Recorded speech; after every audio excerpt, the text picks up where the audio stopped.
ஓம் Sairam. Hi friends, இன்றைக்கி நம்ம பார்க்க போகிறது ஒரு ஹெல்த்தியான டேஸ்டியான ஆப்பம் ரெசிபி. ஆப்பம்னா ராகி ஆப்பம் பண்ண போகிறோம்.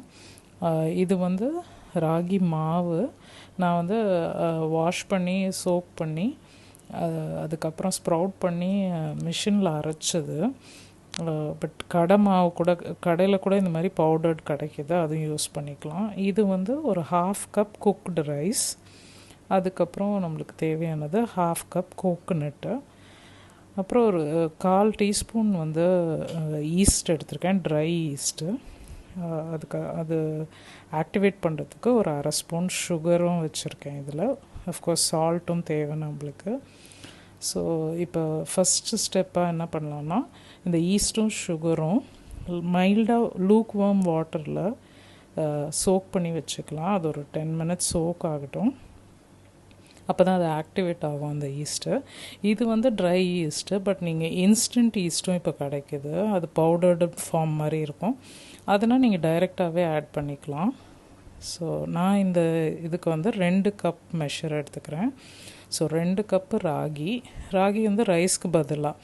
ஸோ இது 2 கப்ஸ் மெஷரு எடுத்துகிட்டு இது அதே அளவுக்கு ஒரு 2 கப்ஸ் வாட்டர் ஆட் பண்ண போகிறேன். சேம் மெஷர்மெண்ட்டை அதே கப் தான் யூஸ் பண்ணுறேன். ஸோ 2 கப்பு தண்ணி போட்டு நல்லா மிக்ஸ் பண்ணி விட்டுருங்க. லம்ப் இல்லாமல் நம்ம இதை நல்லா மிக்ஸ் பண்ணிக்க போகிறோம்.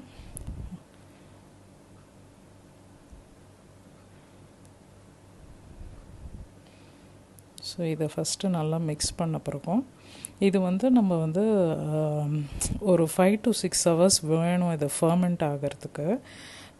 ஸோ அதனால் நீங்கள் அதுக்கேற்ற மாதிரி பிளான் பண்ணிங்க. இப்போ மார்னிங்னா நைட்டே அரைச்சி வச்சுட்டு ஒரு 6 hours இருந்தால் போதும் ஃபர்மெண்ட் ஆகிறதுக்கு.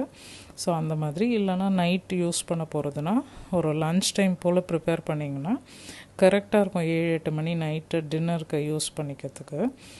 இது ரொம்ப டேஸ்டியாக இருக்குது. ராகி இவ்வளோ நல்லா ஹெல்த்தியாக பண்ண முடியும், அதாவது ஒரு டேஸ்டி ரெசிப்பியாக பண்ண முடியும்னு இருக்குது. இப்போ ஃபஸ்ட்டு ஒரு மிக்ஸி ஜாரில் நம்ம இந்த குக்டு ரைஸும் கோகோனட்டும், கிரேட்டட் கோகோனட் ரெண்டுமே சேம் மெஷர் தான், 1/2 கப் மெஷரு போட்டுட்டு கொஞ்சமாக தண்ணி விட்டு ஒரு திக் பேஸ்ட் மாதிரி அரைச்சிக்கலாம்.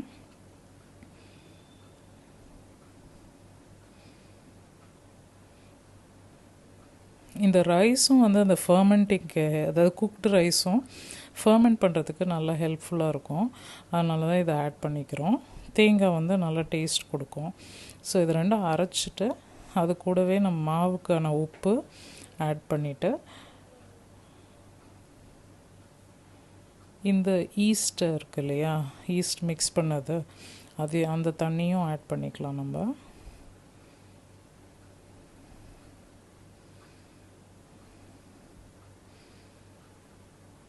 ஆட் பண்ணிவிட்டு இந்த அரைச்ச விழுது இருக்குது இல்லையா, அதாவது குக்ட் ரைஸும் கோகோனட்டும் அதையும் மிக்ஸ் பண்ணி இதை நல்லா கலந்து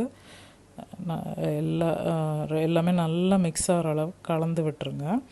கலந்து விட்டுட்டு நம்ம இது 6 hours ரெஸ்ட் பண்ண விட போகிறோம். 5 to 6 hours போதும் இந்த டைமு. அதுக்குள்ளே உங்களுக்கு நல்ல ஃபர்மெண்டேஷன் கொடுத்துரும். அதுக்கப்புறம் நம்ம ஆப்பம் எப்படி பண்ணலான்னு பார்க்கலாம். ஸோ இந்த மாதிரி கொஞ்சம் தண்ணியாக தான் மிக்ஸ் பண்ணியிருக்கேன்.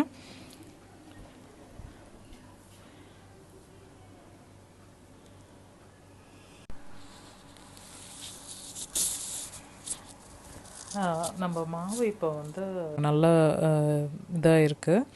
ஸோ அந்த ஏர் பபிள்ஸ் எல்லாம் பாருங்கள் ஃபார்ம் ஆகிருக்கு. ஸோ இது அந்த ஈஸ்டோட எஃபெக்ட்டு. ஸோ ஈஸ்ட் போட்டு நம்ம மிக்ஸ் பண்ண பேட்டர் 5-6 hours ரெஸ்ட் பண்ணிகிட்ருக்கு. ஸோ இந்த பேட்டர் இப்போ ரெடி டு மேக், இப்போ ஆப்பம் பண்ணுறதுக்கு ரெடி ஆயிடுச்சு. இங்கே ஒரு ஆப்பம் பேன் வச்சுருக்கேன். இது நான்ஸ்டிக் பேன் தான். ஸோ இதை கொஞ்சம் சூடான உடனே உங்களுக்கு எப்படி பண்ணுறதுன்னு காட்டுறேன். இது 1-லேருந்து 1.5 கரண்டி மேக்ஸிமம் போடுங்க. போட்டுட்டு கொஞ்சம் மீடியம் ஃப்ளேமில் வச்சுட்டு இந்த மாதிரி நல்லா சுழட்டி விட்டுருங்க. அதுக்கப்புறம் ஒரு லிட் போட்டு மூடி வச்சுருங்க. இது மீடியம் ஃப்ளேம்லேயே ஒரு 2 minutes வேகணும். ஸோ அதனால் கொஞ்சம் லோ ஃப்ளேமில் தான் இது வேகும். ஸோ இப்போ 2 minutes ஆயிடுச்சு. இப்போ பாருங்கள், நம்ம ராகி ஆப்பம் வந்து அழகாக வந்திருக்கு. இந்த வெந்துருச்சுன்னு தெரியுது இந்த ஆப்பக்கடாயிலேருந்து சைட்ஸ்லாம் விட்டுடும் அதுவே. ஸோ அந்த ஸ்டேஜில் நம்ம எடுத்து வச்சுக்கலாம். இந்த ஆப்பம் வந்து ஆக்சுவலாக நான் இது தேங்காய் பாலோட ட்ரை பண்ணியிருக்கேன். அதே மாதிரி பொட்டேட்டோ ஸ்டூவோட ட்ரை பண்ணிக்கலாம். நம்ம சேனலில் ஏற்கனவே போட்டிருக்கேன் பொட்டேட்டோ ஸ்டூ எப்படி பண்ணோன்னு. அதே மாதிரி இன்னும் ஒரு வேரியேஷன் என்னென்னா, இது நீங்கள் நெய் சர்க்கரை ஆட் பண்ணிக்கலாம். அதுவும் நான் உங்களுக்கு இப்போ போட்டு காட்டிடுறேன்.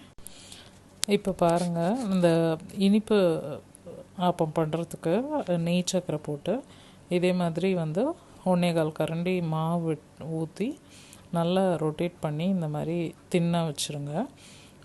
2 minutes கழித்து இது இந்த மாதிரி ரெடி ஆகிடுச்சு, நல்லா வெந்துருச்சு.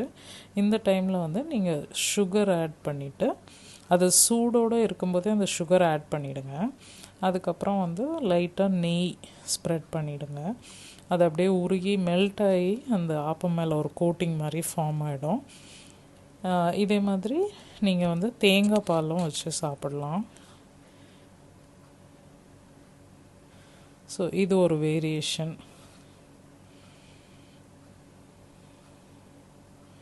ட்ரை பண்ணுங்கள் இந்த வேரியேஷன். நான் இப்போ உங்களுக்கு தேங்காய் பாலோட டிஸ்பிளே காட்டுறேன். இந்த தேங்காய் பால் நான் உருகின வெல்லம் ஆட் பண்ணியிருக்கேன். அதுதான் இந்த கலரு. ஸோ சுகருக்கு பதிலாக வெல்லம் ரொம்ப நல்ல டேஸ்ட் கொடுக்கும் தேங்காய் பாலுக்கு. ஸோ இந்த மாதிரி தேங்காய் பால் பண்ணிவிட்டு வேணும்னா நீங்கள் ஏலக்காய் பவுடரும் ஆட் பண்ணிக்கோங்க.